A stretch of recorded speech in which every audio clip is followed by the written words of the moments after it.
ये खबर भी विस्तार से आगे आपको दिखाएंगे।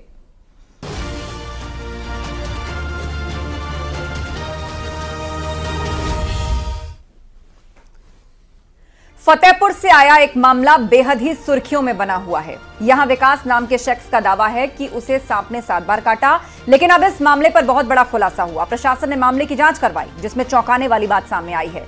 विकास को सांप में 7 बार नहीं, उसे स्नेक फोबिया है, ये निकलकर सामने आया।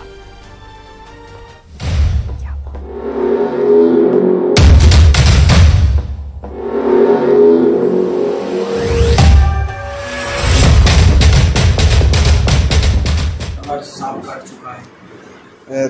7 बार सांप काटा है। कहाँ काटा था और कैसे कब काटा था? 2 जून को पहले काटा, फिर उसके बाद में हर शनिवार और रविवार काट रहा था। अभी लास्ट वीक में बृहस्पतिवार को काटा है। क्या उसे सपने में सांप काटता है? क्या उसे स्नेक फोबिया है? या फिर क्या उसे आसपास सांप दिखाई देने वाली बीमारी है?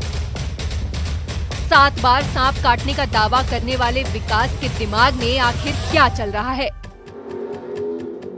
क्या सपने में सांप उससे बात करता है, या फिर उसके मन में कोई डर है, या इसके पीछे उसका कोई मनोरोग है? फतेहपुर के रहने वाले विकास नाम के शख्स का दावा था कि एक सांप उसके पीछे हाथ धोकर पड़ गया है और उसे बार बार डस रहा है। इतना ही नहीं, 40 दिन में उसे सांप 7 बार काट चुका है। विकास के घर वाले भी परेशान थे। उन्होंने इस मामले की जांच के लिए प्रशासन से गुहार लगाई थी। जांच के बाद अब बहुत बड़ा खुलासा हुआ है कि सांप ने विकास को 7 बार नहीं बल्कि 1 बार काटा। उसे सांप का फोबिया हो गया था। उसके दिल में सांप का ऐसा डर बैठा कि उसे हर जगह सांप ही दिखाई देने लगा। स्वास्थ्य विभाग ने मामले का संज्ञान लेते हुए 3 डॉक्टरों की एक कमेटी बनाई थी, जिसकी रिपोर्ट डीएम को सौंप दी गई है। जांच रिपोर्ट में सीएमओ ने 1 बार ही सांप के काटने की बात कही है। सीएमओ के मुताबिक विकास स्नेक फोबिया से ग्रसित हो गया है। इस फोबिया में उस शख्स को बार बार सांप के काटने का आभास होता है। स्वास्थ्य विभाग ने विकास को मनोचिकित्सक की मदद लेने के लिए कहा है। रिपोर्ट में ये भी कहा गया है कि सांप ने विकास को पहली बार 2 जून को काटा, बाकी 6 बार डसना संभव नहीं है। फतेहपुर के मलवा थाना इलाके के सौरा गांव का ये मामला है। जब ये मामला सुर्खियों में आया तो हर तरफ इसी पर बात होने लगी।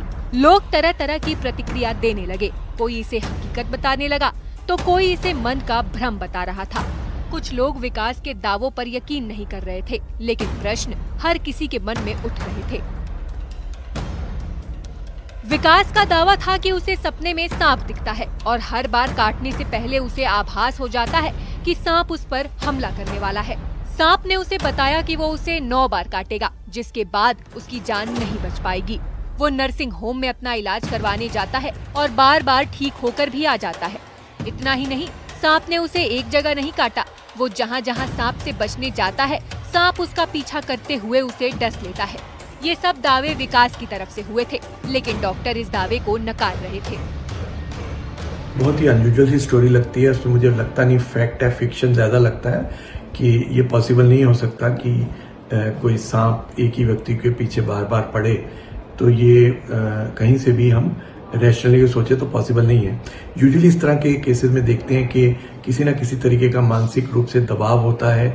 इस तरह के लोगों पे उनके दिमाग में कुछ गलत धारणाएं होती हैं, या अंधविश्वास होता है, या कोई वहम होता है। जब विकास 7वीं बार नर्सिंग होम से ठीक होकर निकला तो उसके घर वाले उसे बजरंग बली की शरण में लेकर गए। विकास को राजस्थान के दौसा ले जाया गया। समस्या के समाधान के लिए कई जगह तांत्रिकों के चक्कर काटने के बाद परिवार दौसा के प्रसिद्ध तीर्थ आस्था धाम मेहंदीपुर बालाजी पहुंचा, जहां बजरंग बली से विकास के स्वस्थ होने की कामना की गई। विकास अपने शरीर पर सांप के डसने के निशान भी दिखाता था। इससे पहले ऐसा ही मामला मध्य प्रदेश से भी सामने आया था, लेकिन इसकी असली वजह जब सामने आई तो सबके होश उड़ गए। वो लड़का अपने शरीर में पेन से सांप के काटने के निशान बनाता था। फतेहपुर के इस मामले को भी इसी से जोड़कर देखा जा रहा था। अब जांच रिपोर्ट से सच भी सामने आ चुका है। विकास के दिल में जो सांप का डर बैठा है, उसे बाहर निकालना जरूरी है।